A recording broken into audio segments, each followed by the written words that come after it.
మత్తయి సువార్త 26వ అధ్యాయం 31వ వచనాన్ని మనం దేవుని యొక్క వాక్యాన్ని చదువుదాం.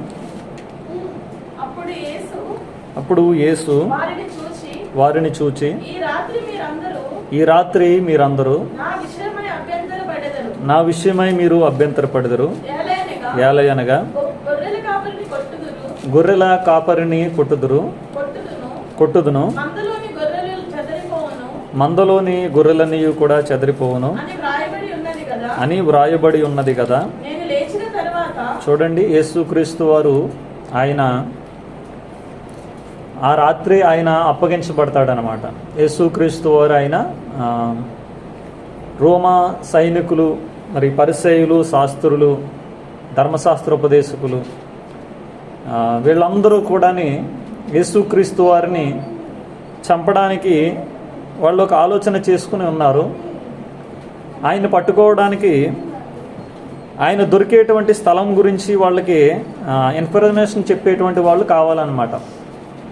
అయితే యేసుక్రీస్తు వారు తన వాడుకు చొప్పున కెద్రోను వాగు దాటి ఒక తోటలోనికి వెళ్ళి యేసుక్రీస్తు వారు ఆయన ప్రార్థన చేసుకుంటూ ఉంటాడు ఎప్పటికప్పుడు. అయితే యేసుక్రీస్తు వారిని ఉదయకాలం పట్టుకోవాలి అని అంటే చాలా కష్టం. ఎందుకొరకు అనంటే ఉదయకాలం యేసుక్రీస్తు వారి చుట్టూ కొన్ని వేల మంది ప్రజలు ఉంటూ ఉంటారు. రోగులు, వ్యాధిగ్రస్తులు, చాలామంది బాధల్లో, ఇబ్బందుల్లో ఉన్నటువంటి ప్రజలు, చాలామంది యేసుక్రీస్తు వారి యొక్క చుట్టూ కొన్ని వేల మంది ప్రజలు ఉంటూ ఉంటారనమాట. యేసుక్రీస్తు వారిని పగలు పట్టుకోవాలంటే చాలా కష్టం. అందుకొరకు వీరు యేసుక్రీస్తు వారిని పట్టుకోవడానికి ఒక రాత్రికాల సమయంలో ఈ యొక్క రోమా సైనికులు, ఆ రోమా యొక్క సైనికులకి ఈ నేరాలు మోపుతున్నటువంటి ఈ పరిసయ్యులు, శాస్త్రులు, ధర్మశాస్త్రోపదేశకులు వీళ్ళందరూ కూడా యేసుక్రీస్తు వారిని బంధించడానికి ఒక తోటలోనికి వెళ్ళేటువంటి రాత్రికాల సమయం వచ్చిందనమాట. ఈరోజు ఒకవేళ మనం అనుకుంటే యేసుక్రీస్తు వారు ఈ ఉదయం నుంచి సాయంకాలం లోపల ఆయన మాట్లాడుతున్నాడు. ఏమని చెప్తున్నాడంటే ఆయన శిష్యులతో, ఇదిగో గొర్రెల కాపరిని కొట్టుదును, గొర్రెలన్నీ కూడా చెదరిపోతాయి.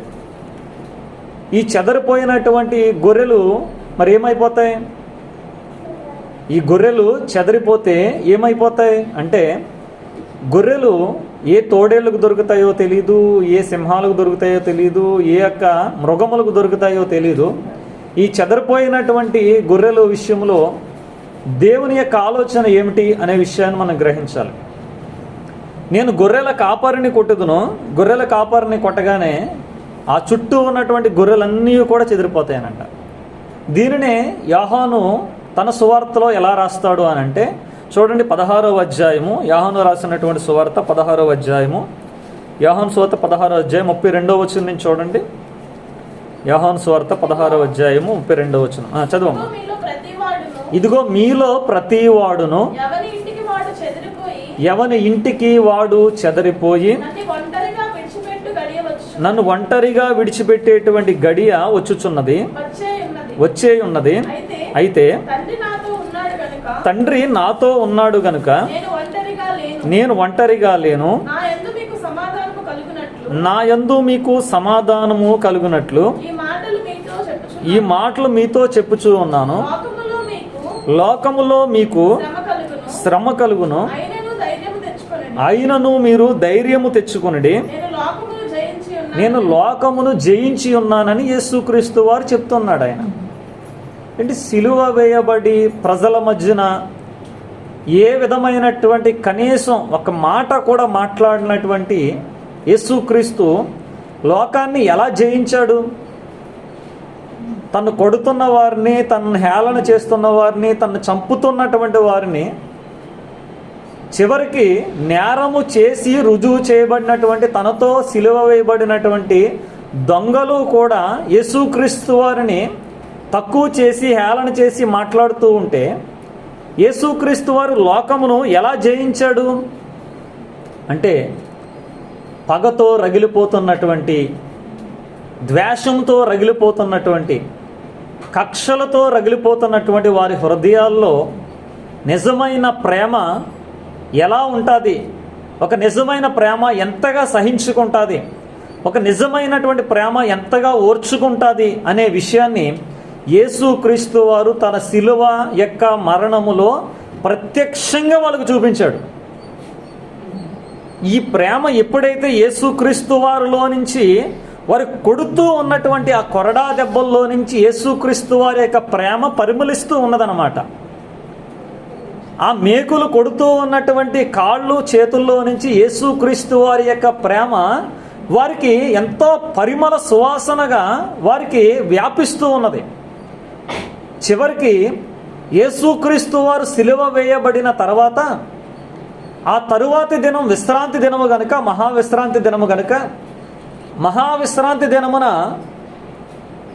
ఏ విధమైనటువంటి శవము కూడా దేశములో ఉండకూడదు. ఎందుకొరకంటే శవము వలన దేశము అపవిత్రం అవ్వకూడదు అని దేవుని యొక్క లేఖనాలు ధర్మశాస్త్రంలో వాళ్ళకు ఉన్నాయి. అందును బట్టి వీరు ఈ ప్రధాన యాజకులు, శాస్త్రులు, అక్కడ ఉన్నటువంటి ఇశ్రాయేలు ప్రజలు అక్కడ సిలువ వేయబడినటువంటి క్రీస్తుని వాళ్ళు ఏమని కోరుతూ ఉన్నారంటే, ఒకవేళ ఆ నజరేయుడు అనేటువంటి యేసు చనిపోలేదేమో, మాకు విశ్రాంతి దినమున ఎవరైనాను ఈ మ్రాను మీద వేలాడుతున్నటువంటి వాడు ఎవడైనా ఉంటే, లేఖనము ప్రకారముగా శాపగ్రస్తుడు మ్రాను మీద వేలాడతాడనేటువంటి ఒక లేఖనం ఉంది. అందుకొరకు అతన్ని చనిపోయాడో లేదో అని చూచి ఒకవేళ చనిపోకపోతే వారి చట్టంలో ఉన్నటువంటి నియమం ప్రకారంగా ఆ శిలువ మీద ఉన్నటువంటి వ్యక్తి యొక్క కాళ్ళను విరగ్గొడతారనమాట. అలాగే యేసుక్రీస్తు వారు ఒకవేళ చనిపోకపోతే ఆయన కాళ్ళు విరగ్గొడదామని చెప్పేసి అని దగ్గరకు వచ్చి మొదటి దొంగను చూశాడు, వాడు ఇంకా బ్రతికి ఉన్నాడు, అప్పుడు వాడి కాళ్ళు విరగ్గొట్టారు. రెండవ దొంగను చూశారు, రెండవ దొంగ కూడా బ్రతికే ఉన్నాడు, రెండవ వాని యొక్క కాళ్ళు కూడా విరగ్గొట్టారు. యేసుక్రీస్తు వారి యొద్దకు వచ్చేసరికి అప్పటికే యేసుక్రీస్తు వారు మరణించి ఉన్నాడు. ఎందుకొరకు ఈ మాట చెప్తున్నానంటే, యేసుక్రీస్తు ఎప్పుడు మరణించాలి అనేది ఆయన చేతిలో ఉన్నది. దేవునికి స్తోత్రం. యేసుక్రీస్తు ఎప్పుడు మరణించాలనేది ఎవరి చేతిలో ఉంది? ఆయన చేతుల్లోనే ఉంది. ఎందుకొరకు ఉన్నదేనంటే, లేఖనముల్లో ఆయన గురించి ఆయన ఏమని ముందుగా ప్రవక్తల ద్వారా ఆయన ప్రవచింపజేశాడు అనంటే, ఇదిగో ఆయన ఎముకలలో ఒకటైనను విరువబడదు అని లేఖనం ఉన్నది. ఏమనుంది? లేఖనముల్లో ఒకటైనా ఏమవకూడదు? విరువబడకూడదు. నిజంగా యేసుక్రీస్తు వారు శిలువ మీద ఇంకా బ్రతికే ఉంటే, అప్పుడు యేసుక్రీస్తు వారి కాళ్ళను విరగొడితే లేఖనము ఏమవుతుంది? ఇక్కడ నెరవేర్చబడదు. అందుకొరకు యేసుక్రీస్తు వారు ఆయన ముందుగానే లేఖనము నెరవేర్చుట కొరకు ఏ సమయములో ఏ మాటను పలకాలో, ఏ సమయములో ఆయన సిలువను ఎక్కాలో, ఏ సమయములో సిలువలో తన ప్రాణమును విడిచిపెట్టాలో అన్ని విషయములు కూడా ఆయన అనుకున్నట్టుగానే ఆయన చేసి ఉన్నాడు. ఇదంతా కూడా జరుగుతున్నటువంటి ఈ వాస్తవం అంతటినీ కూడా యేసుక్రీస్తు వారి యొక్క తండ్రి చూస్తూ ఉన్నాడు. అందుకొరకే యేసుక్రీస్తు వారు ఏమంటున్నాడు అని అంటే, ఇదిగో గొర్రెల కాపరిని నేను కొట్టుదును, ఈ గొర్రెల కాపరిని కొట్టినప్పుడు మీరందరూ కూడా మీ ఇంట్లోకి చెదిరిపోతారు. ఎక్కడికి వెళ్ళిపోతారు? మీ ఇంట్లోకి చెదిరిపోతారు. అంటే శిష్యులందరూ తమ తమ ఇండ్లలోనికి వెళ్ళిపోయి అక్కడ దాక్కుంటారు వీళ్ళు. ఆ సమయంలో యేసుక్రీస్తు వారు అంటున్నాడు, మీరందరూ నన్ను ఒంటరిగా విడిచిపెట్టి వెళ్ళిపోతారు, కానీ నేను ఒంటరిగా లేను. ఎలా లేనంట? నేను ఒంటరిగా లేను. అదేంటది? ఉన్న 12 మంది శిష్యులు నిన్ను విడిచిపెట్టి వెళ్ళిపోతే నువ్వు ఒంటరిగా లేనంటున్నావు, మరి ఎవరున్నారు నీతో అంటే అంటున్నాడు యేసుక్రీస్తు వారు, నేను నా తండ్రియు ఏకమై ఉన్నాము అని నేను ముందే చెప్పాను. నా తండ్రి నాతో కూడా ఉన్నాడు. అనేక మార్లు యూదులు అడిగారు, ఏమన్నారో తెలుసా? ఇదిగో నీ తండ్రి ఎవరో మాతో చెప్పు అన్నారు. నీ తండ్రి ఎవరో మాతో చెప్పు అన్నారు. కానీ యేసుక్రీస్తు వారు ఆయన అంటున్నాడు, ఇదిగో ఒక సమరయ స్త్రీతో మాట్లాడుతున్నాడు. యేసుక్రీస్తు వారు ఏమంటాడంటే, అమ్మా ఇదిగో నీకు తెలియని దాన్ని ఇంతకాలం ఆరాధించావు. నువ్వు ఏం ఆరాధించావు? చాలామంది ఆరాధిస్తున్నారు క్రైస్తవుల్లో, మీకు అర్థమవుతున్నదా? కానీ ఆరాధించే క్రైస్తవుల్లో తమకు తెలియని దాన్ని కూడా ఆరాధించేటువంటి క్రైస్తవులు కూడా ఉన్నారు. ఆమె కూడా దేవుణ్ణి ఆరాధిస్తుందంట, కానీ ఆమెకు తెలియని దాన్ని ఆరాధిస్తున్నది. ఏథెన్సులో ఉన్నటువంటి ప్రజలు కొంతమంది ఉన్నారు, వాళ్ళు కొన్ని ఆరాధనలు చేస్తున్నారు, కొంతమంది ఎవరికి ఆరాధన చేస్తున్నామో తెలియక తెలియబడినటువంటి దేవుడు అని రాసుకుని తెలియబడిన దేవుడికి ఆరాధన చేస్తూ ఉన్నారు వాళ్ళు. అంటే దేవుని లేఖనాలు ఏం మాట్లాడుతున్నాయంటే, ఆమె ఇదిగో నీకు తెలియని దాన్ని ఆరాధిస్తూ ఉన్నాం, మాకు తెలిసిన దాన్ని మేము ఆరాధిస్తూ ఉన్నాం. దేవునికి మహిమ కలుగును గాక. మనకు తెలిసిన దాన్ని ఆరాధించాలి. మనం ఆరాధిస్తున్న దేవుడు ఎవరో, యేసుక్రీస్తు ఎవరో, ఆయన దైవత్వం ఏంటో, ఆయన మహిమ ఏంటో, ఆయన పరలోకములో ఆయన సింహాసనాసీనుడై ఉండి అత్యున్నత సింహాసనాసీనుడై ఉన్నటువంటి ఆయన యొక్క అధికారం ఏంటో మనము ఎరిగిన వారమై ఆయన్ని ఆరాధించాలి. దేవుని యొక్క వాక్యం మనతో మాట్లాడుతూ ఉన్నది. ఇదిగో ఆ సమరయ స్త్రీతో యేసుక్రీస్తు వారు చెప్తున్నారు, ఇదిగో నా తండ్రి మీ తండ్రి ఆత్మ అయి ఉన్నాడు గనుక, ఏమై ఉన్నాడంట ఆయన? దేవుడు ఆత్మ అయి ఉన్నాడు గనుక ఆయన ఆరాధించేవారు ఎలాగ ఆరాధించాలంట? ఆత్మతోని సత్యముతోని ఆయన్ని ఆరాధించేవారంట. దేవుడు ఆత్మ అయి ఉన్నాడు, తండ్రి ఆత్మ అయి ఉన్నాడు.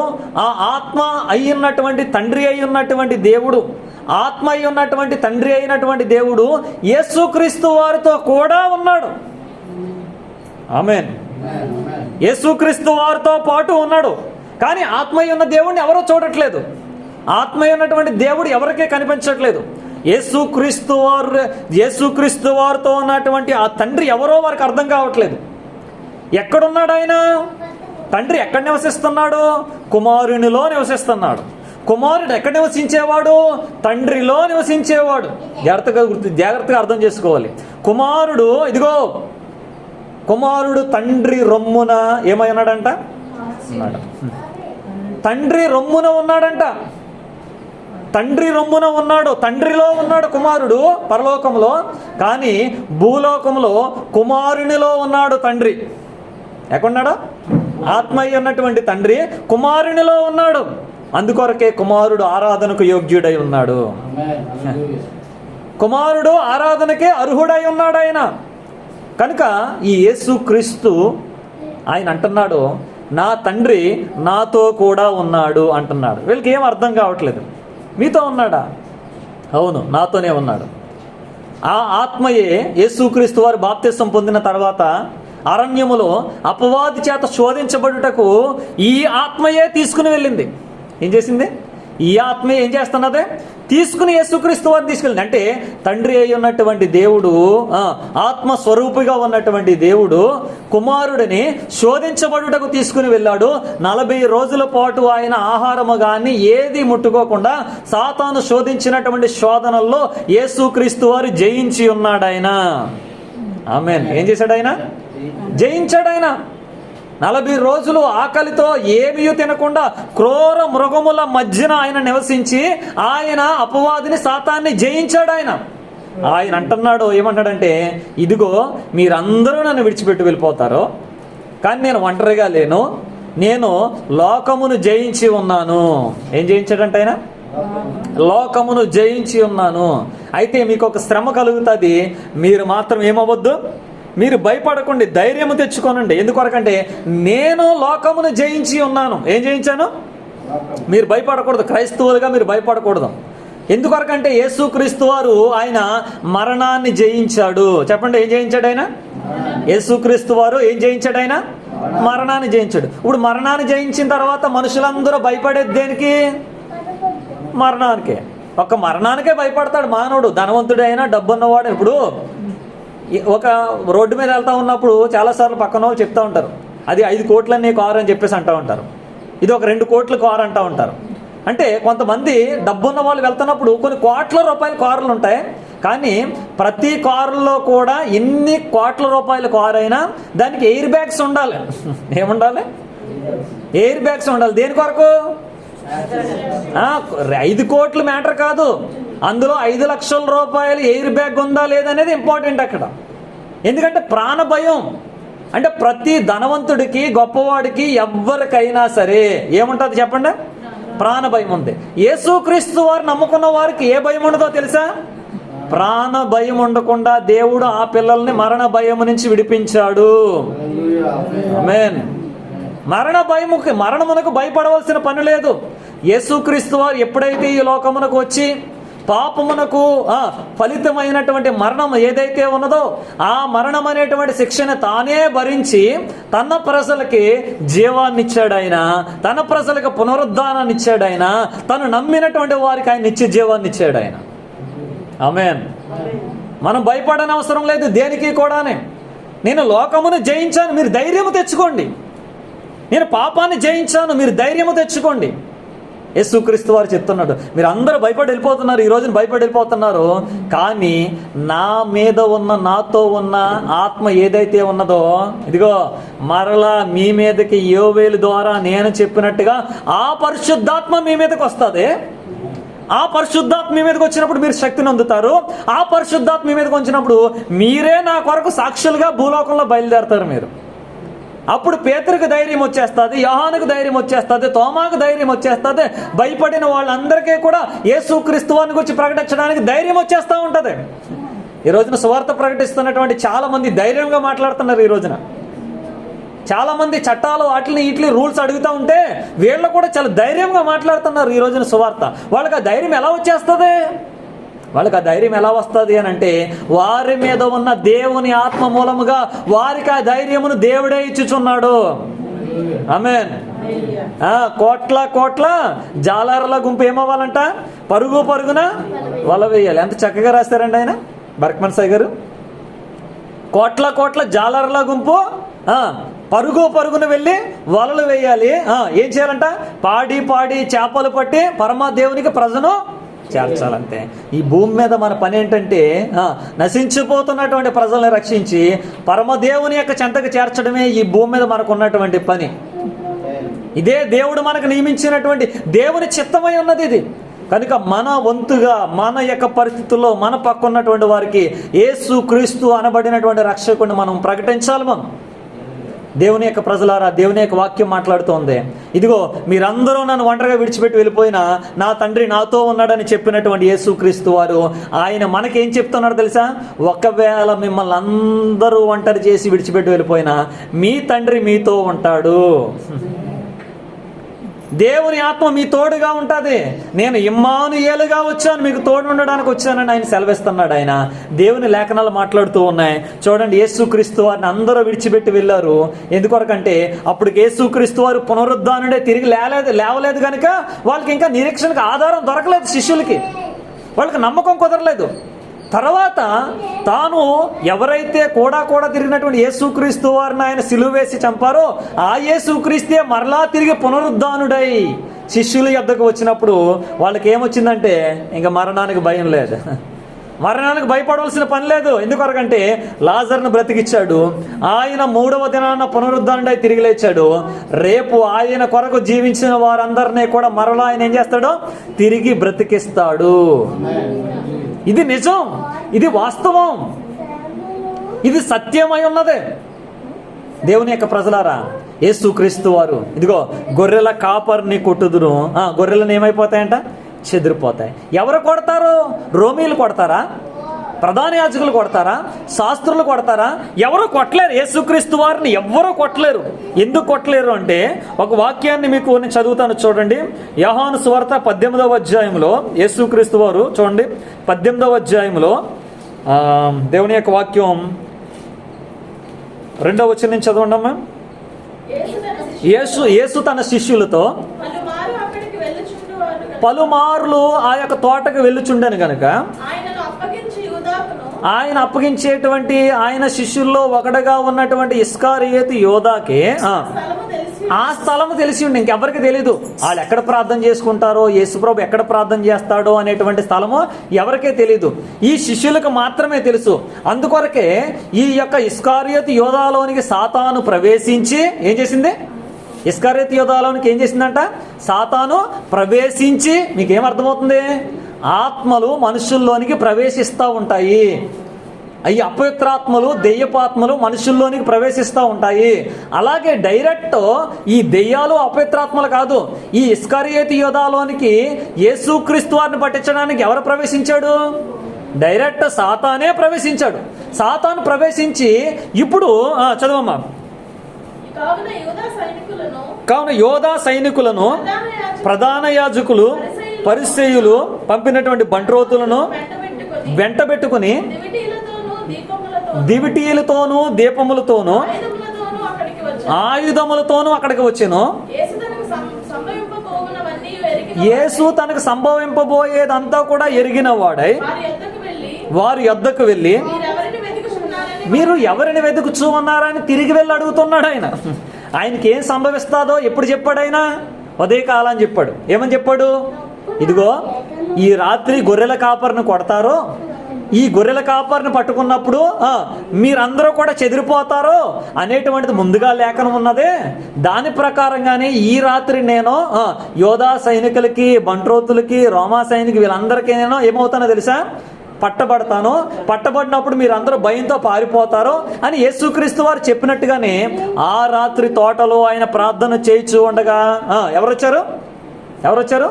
ఈ సైనికులు, ఈ యొక్క ప్రధాన యాజకులు అందరూ వచ్చారు. వచ్చినప్పుడు యేసుక్రీస్తు వారిని వాళ్ళు వెతుక్కుంటున్నారు. ఎక్కడో వెతుక్కుంటే యేసుక్రీస్తు వారికి ముందే తెలుసా లేదా వీళ్ళందరూ వస్తారని? ముందే తెలుసు కనుక ముందుగానే శిష్యులతో చెప్పాడు కనుక అదే జరుగుతున్నది కనుక వాళ్ళు వెతుక్కుంటూ ఉంటే యేసుక్రీస్తు వారు అంటున్నాడు, ఏమన్నాడంటే మీరు ఎవరిని వెతుకుచున్నారు అని చెప్పేసి అని వారి యొద్దకు వెళ్ళి. ఎవరైనా వెళ్తారండి? ఇప్పుడు పలానా వాడు మనం చంపడానికి వెతుకుతున్నాడు అని చెప్పేసి అని తెలిసిన తర్వాత వాడి దగ్గరికి వెళ్ళి ఎవరిని వెతుకుతున్నా బాబు అని ఎవరైనా అడుగుతారు? ఈ భూమి మీద చెప్పండి. ఈ భూమి మీద నిన్ను ఒకరు చంపడానికి వెతుకుతున్నప్పుడు, నేను పట్టుకోవడానికి వెతుకుతున్నప్పుడు వాళ్ళ ఎద్దకే వెళ్ళి ఎవరిని వెతుకుతున్నావు బాబు అని చెప్పేసి దొంగ వెళ్ళి పోలీసుని అడుగుతాడా? అడగడు కదా. మరి యేసుక్రీస్తు వారు ఎందుకు ఆ మాట చెప్తూ ఉన్నాడనంటే 17వ అధ్యాయము 2వ వచనంలో ఈ మాట ఉంటా చూడండి. మొదటి వచనంలో యేసు ఈ మాటలు చెప్పి ఆకాశం వైపు కన్నులెత్తి ఇట్లా నేను ఏమన్నాడు? తండ్రి నా గడియ వచ్చి ఉన్నది. ఏమొచ్చిందంట? నా టైం వచ్చింది. ఈ రోజు నువ్వు నియమించావు. ఏమని? నేను వీరికి ఏమవ్వాలి? సైనికుల చేతికి పట్టుబడాలి, నేను అప్పగించబడాలి. నువ్వు ఉన్నావు, కూడానే ఉన్నావు. నువ్వే తీసుకొచ్చావు. ఈ తోటకు కూడా నువ్వే తీసుకొచ్చావు. ఎవరు తీసుకొచ్చారు తోటకి? తోటకి తీసుకొచ్చింది కూడా తండ్రే. ఈ తోట దగ్గరికి తీసుకొచ్చింది కూడా తండ్రే. యేసుక్రీస్తు తండ్రి ఎప్పుడు ఏకమై ఉన్నారు వాళ్ళు. తండ్రే శోధించబడ్డానికి అరణ్యంలోకి తీసుకెళ్లాడు. ఈ తండ్రియే ఎక్కడికి తీసుకొచ్చాడో తెలుసు. ఇప్పుడు తోటలోనికి తీసుకుని వచ్చాడు. ఇక్కడ ప్రార్థన చేసుకున్నటువంటి సమయంలో యేసుక్రీస్తు వారికి అర్థమైంది, నా గడియ వచ్చిందని అర్థమైనప్పుడు, నా గడియ వచ్చినప్పుడు నేను వెళ్ళిపోవాలనుకుని ఆయనే వెళ్ళి అడుగుతున్నాడు. ఏమని అడుగుతున్నాడంటే మీరు ఎవరిని వెతుకుచున్నారు అని వెళ్ళి అడగా వారు ఏమంటున్నారు? మీరు ఎవరిని వెతుకుచున్నారని వారిని అడుగగా వారు నజరేయుడైన యేసుని ఆయనకు ఉత్తరమీగా యేసు అంటున్నాడు, ఆయనను నేనే అని వారితో చెప్పెను. ఆయన అప్పగించినటువంటి యోధాయు వారి యొద్ద నిలిచుండెను. ఆయన నేనే అని ఆయనని వారితో చెప్పగా వారు వెనకకు తగ్గి నేల మీద పడిరి. ఏమైపోయారు వాళ్ళు పడిపోయినప్పుడు యేసు ప్రభువుకు భయం ఉంటే పారిపోవాలి కదా. ఇప్పుడు తెలియకే ఇల్లు అడిగాడు అనుకుందాం, మేము నజరేయుడైనటువంటి యేసునంటే నిన్నే వెతుకుతున్నాం అని చెప్పేసి అన్నప్పుడు వాళ్ళు కత్తులతో వచ్చారు అన్నది. ఎలా వచ్చారు? వాళ్ళు కత్తులతో వచ్చారు, గుదిబండలతో వచ్చారు, ఎంతో మంది సైనికులతో వచ్చారు. నిన్నే వెతుకుతున్నాం అని చెప్పినప్పుడు యేసుప్రభు ఏం చేయాలి?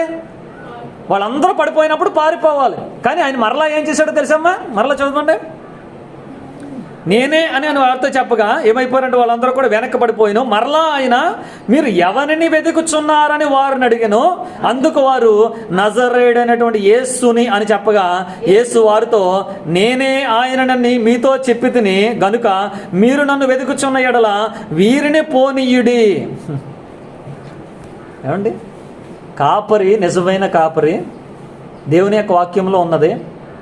నిజమైన కాపరి గురించి మాట్లాడుతున్నాడు దేవుడు. ఇదిగో మంచి కాపరి తన గొర్రెల కొరకు ఏం పెడతాడో తెలుసా? ప్రాణం పెడతాడు. ఏం పెడతాడు? ఈ భూమి మీద ఉన్నటువంటి సేవకులందరూ కూడా కాపరులు మాత్రమే. మంచి కాపరి ఏ ఒక్కరు కూడా అవ్వలేరు. ఈ భూమి మీద ఉన్న వాళ్ళందరూ కూడా ఎవరో కాపరులు. మేము సంఘమునకు కాపరులు మాత్రమే. కానీ యేసుక్రీస్తు వారు ఎవరో తెలుసా? మంచి కాపరి. ఎవరైనా మంచి కాపరి తన గొర్రెల కొరకు ప్రాణము పెట్టునన్నది. తన గొర్రెల కొరకు ప్రాణము పెట్టినటువంటి ఒకే ఒక కాపరండి. మనం డిసెంబర్ క్రిస్మస్లో ఆ వర్తమానాన్ని మనం విన్నాం. క్రిస్మస్ రోజున విన్నటువంటి వర్తమానం ఏంటి చెప్పండి? క్రిస్మస్ రోజు చెప్పిన వర్తమానం ఏంటో చెప్పండి. నేను ఎక్కువసేపు చెప్పలేదు అందులో వర్తమానం. ఏంటో వర్తమానం? ప్రతి గొర్రెల కాపరి దగ్గర గొర్రెలు బలైపోయి కాపర్ను పోషిస్తాయి. జాగ్రత్త వినండి. గొర్రెలన్నీ కూడా ఏమవుతాయి? బలి అయిపోయి కాపర్ను బ్రతికిస్తాయి, కాపర్ను పోషిస్తాయి. కానీ ఈ ప్రపంచంలో దానికి విరుద్ధముగా, దానికి వ్యతిరేకముగా గొర్రెల కొరకు కాపరే బలైపోయి గొర్రెలను బ్రతికించినటువంటి ఒక కాపరి ఉన్నాడు, ఒక మంద ఉన్నది. ఆయనే ప్రభు అయినటువంటి యేసుక్రీస్తు. ఆమేన్. ఎక్కడా జరగదు, అసలు భూమి మీద ఎక్కడా జరగదు అలాంటిది. గొర్రెలే బలైపోతాయి, గొర్రెలే చనిపోతాయి, గొర్రెలే ఆహారంగా మార్చబడతాయి. తను మేపినటువంటి వానికి పాలిస్తాయి, అవే వాటి కొరకు, ఆ యొక్క కాపరి కొరకు అవి బలవుతాయి. కానీ ఈ భూమి మీద ఎక్కడా జరగనటువంటి ఒక విచిత్రం జరిగింది. అదే క్రిస్మస్. ఏంటంటే తన గొర్రెల కొరకు కాపరే బలైపోయాడు, తన గొర్రెల కొరకు కాపరే జీవాహారం అయిపోయాడు. అది నిజమైనటువంటి క్రిస్మస్. అందుకొరకు యేసుక్రీస్తు వారు అంటున్నాడు, ఇదిగో గొర్రెల కాపరిని కొట్టుదురు, గొర్రెలన్నీ కూడా ఏమైపోతాయంట? చెదిరిపోతాయి. మీరందరూ చెదిరిపోయిన అయ్యో మీరు ఇంటికి వెళ్ళిపోయి అనుకుంటారు. ఏమనుకుంటారంటే అయ్యో యేసుప్రభు ఒక్కడే ఉండిపోయాడు, ఆయన ఒక్కడే ఉండిపోయాడు, ఆయన ఒంటరిగా ఉండిపోయాడు, ఆ ఒంటరిగా ఉండిపోయిన ఆయన ఏం చేస్తున్నారు ఏమిటో అని చెప్పేసి అని శిష్యులు ఆందోళన చెందుతున్నారు. వాళ్ళు బాధపడుతున్నారు, భయపడుతున్నారు. కానీ యేసుక్రీస్తు వారు ముందే చెప్పాడు, ఏమన్నాడంటే మీరు నన్ను ఒంటరిగా విడిచిపెట్టినా నా తండ్రి నన్ను ఒంటరిగా విడిచిపెట్టడు. నేను నా తండ్రి ఏకమై ఉంటాం, ఎప్పుడూ ఉంటాం. యేసుక్రీస్తు వారిని ఈరోజు చాలామంది హేళనగా మాట్లాడుతున్నారు. ఏమని? ఆయన దేవుడైతే శిలువ నుంచి దిగి రావాలి కదా, మేకులు పీక్కోవాలి కదా, చాలా చాలా హేళనగా మాట్లాడుతూ ఉన్నారు. వీళ్ళందరూ ఎవరు? ఇలా అడిగే వాళ్ళందరూ ఎవరో చెప్పండి. ఆ శిలువ మీద ఉన్న దొంగోళ్ళు అంటూ వీళ్ళందరూ కూడా. మీకు అర్థమవుతుందా? ఆ శిలువ మీద ఉన్న దొంగోడు కూడా ఏమన్నాడు? నువ్వు నిజంగా దేవుని కుమారుడు అయితే ఏం చేయమన్నాడు? అక్కడ ఉన్నటువంటి వాళ్ళు శిలువ మీద దొంగలు అందరూ ఏమన్నారా? నువ్వు నిజంగా దేవుని కుమారుడు అయితే ఆ యొక్క శిలువను కిందకి దిగేసిరా. అంటే ఏంటి? ఆ విడిపించుకుని, ఆ మేకలను విడిపించేసుకుని నువ్వు కిందకి దిగొచ్చాయి, అప్పుడు నువ్వు దేవుని కుమారుడు అని నమ్ముతామన్నాడు. అంటే దీన్ని బట్టి ఏమర్థమవుతుంది? ఇలాగ అడిగే వాళ్ళందరూ ఎవడై ఉంటాడు? దొంగలు అందరికీ ఇలాంటి ప్రశ్నలు వస్తూ ఉంటాయి. మీకు అర్థమవుతుందా? దొంగలందరికీ ఇలాంటి ప్రశ్నలు వస్తాయన్నమాట. కనుక వాళ్ళ గురించి మనం పెద్దగా పట్టించుకోని అవసరం లేదు, సమాధానాలు చెప్పాల్సిన అవసరం లేదు. ఎందుకొరకంటే వాడు అలా అయినప్పుడు యేసుప్రభు సమాధానం చెప్పలేదు, మౌనంగా ఉన్నాడు అంతే. వాడే పీక్కుంటున్నాడు, తల పీకేసుకుంటున్నాడు అనమాట. ఏంటి? ఈయన చనిపోయిన వాడిని బ్రతికిచ్చాడంట, కుష్ఠరోగులు బాగు చేశాడంట, పుట్టి కుంటువానికి కాళ్ళు ఇచ్చాడంట, గుడ్డివానికి కాళ్ళు ఇచ్చాడంట. ఎంతమందిని బాగు చేసి ఎంతమందిని బ్రతికించిన వాడు ఆయన నన్ను రక్షించుకోలేడా? నిన్ను రక్షించడానికి వచ్చాడు ఆయన. దేవునికి స్తోత్రం. నిన్ను నన్ను రక్షించడానికి వచ్చాడు ఆయన, నిన్ను నన్ను కాపాడడానికి వచ్చాడు ఆయన. ఆయన ఆయన ఆయన రక్షించుకోవడానికి రాలేదు. ఎందుకొరకంటే ఆయన రక్షకుడై ఉన్నాడు. ఆయన రక్షకుడై ఉన్నాడు. ఆయన మనల్ని కాపాడడానికి వచ్చాడు. కనుక దేవుని యొక్క ప్రజలారా, దేవుని యొక్క వాక్యం ఏం మాట్లాడుతున్నదనంటే, దేవుని యొక్క వాక్యం యేసుక్రీస్తు ఆయన ఒంటరిగా లేడు, తండ్రి ఆయనతో పాటు ఉన్నాడు. నేనే ఆయన అని చెప్పినప్పుడు ఏమయ్యారంటే వెంటనే కిందకు పడిపోయారంట. ఆయన తప్పించుకునే ప్రయత్నం చేయట్లేదు. ఎందుకొరకంటే ఆయన ప్రజల యొక్క పాప విమోచన క్రయధనాన్ని, అనగా తన ప్రాణమును చెల్లించుట కొరకు యేసుక్రీస్తు వారు ఈ లోకానికి వచ్చాడు.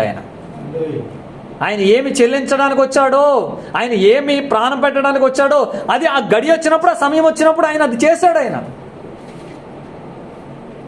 యెషయా గ్రంథం 53వ అధ్యాయం 10వ వచనంలో లేఖనం ఏం మాట్లాడుతూ ఉన్నదంటే, ఆయనను నలగొట్టుటకు యెహోవాకు ఇష్టమాయను, అతనికి ఏం కలుగు చేశాడంటమ్మా? వ్యాధి కలుగు చేసెను.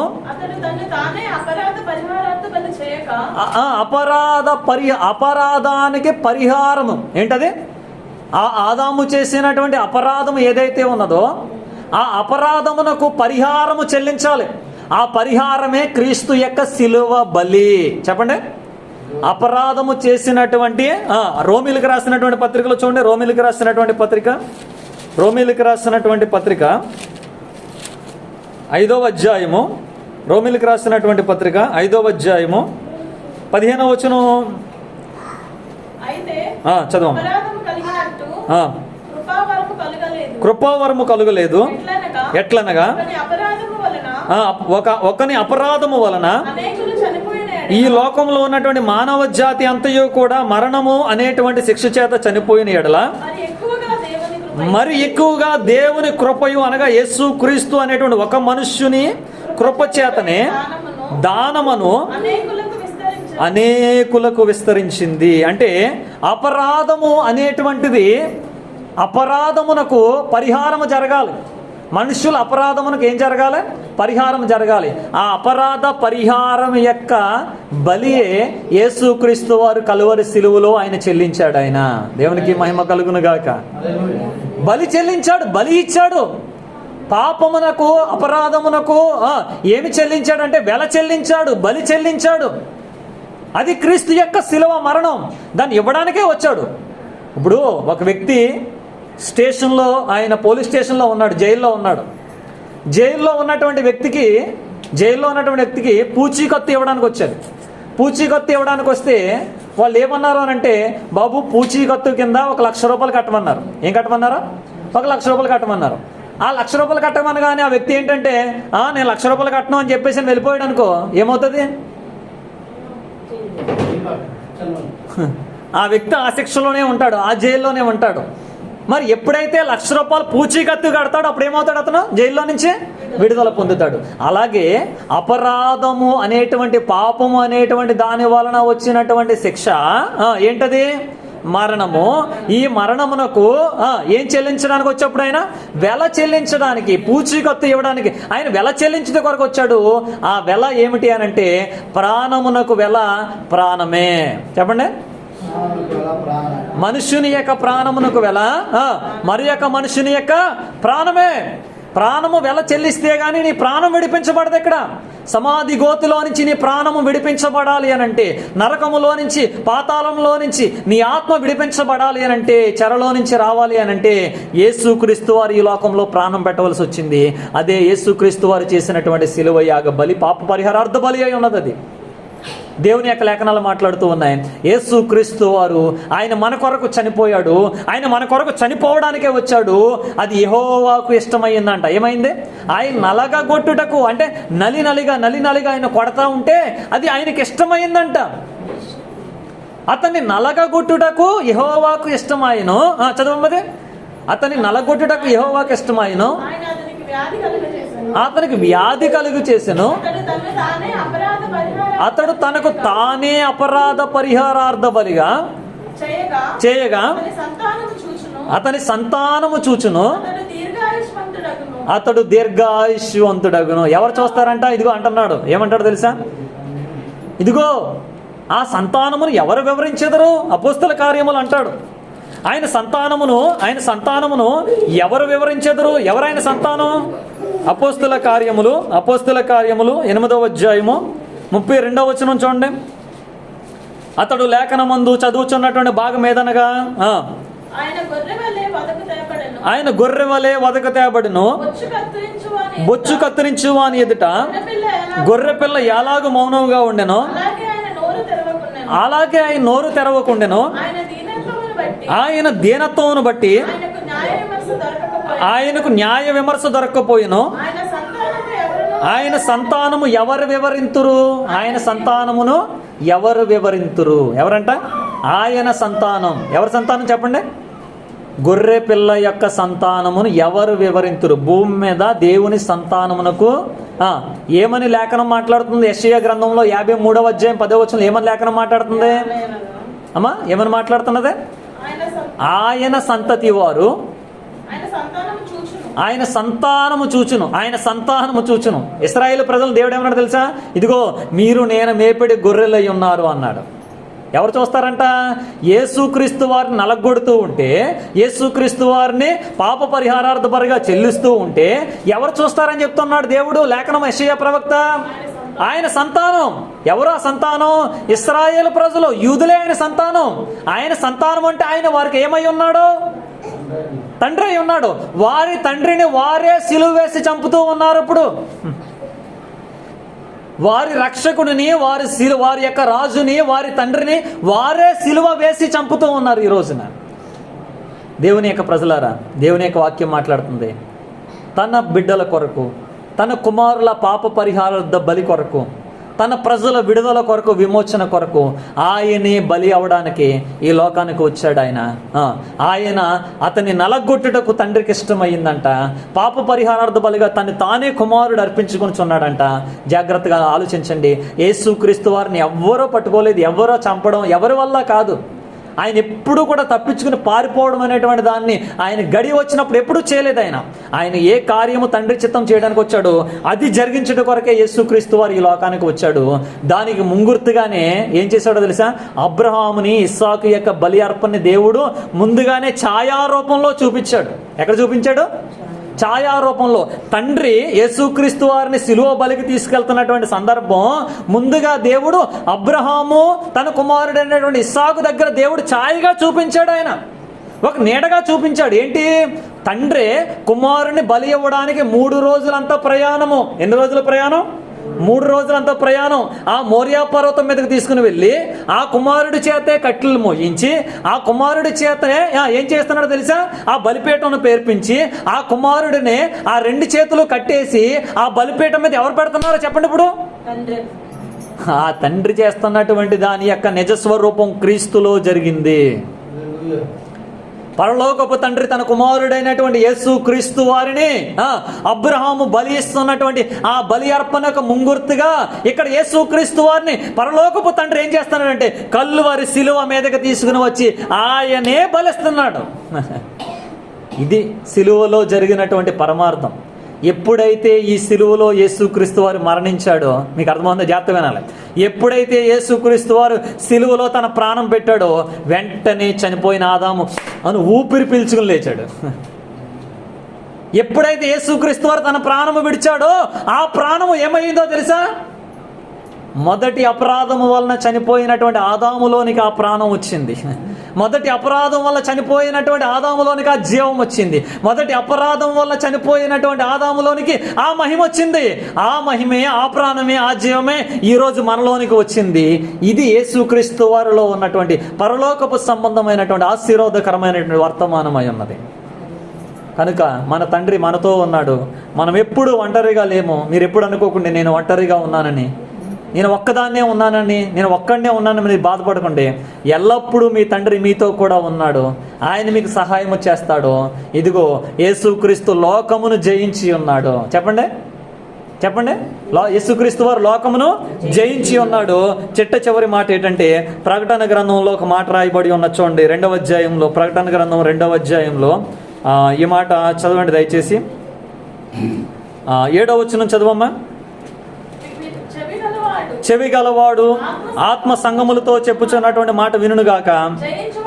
జయించువానికి పరదేశంలో ఉన్నటువంటి జీవవృక్ష ఫలములను భుజింపనిత్తును నేను. నువ్వు యేసుక్రీస్తు వారు జయించాడు. జయించిన వానితో నువ్వు కలిసి ఉంటే నీకు జయమే కలుగుతుంది. హల్లెలూయా. ఏంటది? అందుకొరకు యేసన్న గారు పాడతాడు. ఏమంటాడు? జయించిన వారితో కలిసి అంటాడు. ఏమంటాడు? జయించిన వారితో కలిసి నీ సింహాసనము నేచేరగా ఏ మౌదునో నేనే మౌదునో, ఏ మౌదునో నేనే మౌదునో, ఎవరు సమీపించలేని తేజస్సులో నివసించు నా యేసయ్యా. ఎవ్వరు సమీపింపరాని తేజస్సులో నివసిస్తున్నటువంటి మన యేసయ్య, ఆయన లోకాన్ని జయించి ఉన్నాడు. ఆయనతో పాటు కలిసి ఏం చేయాలో తెలుసా? ఈ లోకాన్ని మనం జయించాలి. ఈ అపవాదిని మనము చితక త్రొక్కాలి. దేవుడు అట్టి అధికారము దేవుడు మనకిచ్చి ఉన్నాడు. ఆ అధికారాన్ని యేసుక్రీస్తు నామాన్ని బట్టి మనం ఉపయోగిద్దాం. సర్వలోకమునకు యేసుక్రీస్తుకు వచ్చినటువంటి సువార్తను ప్రకటిద్దాం. సర్వ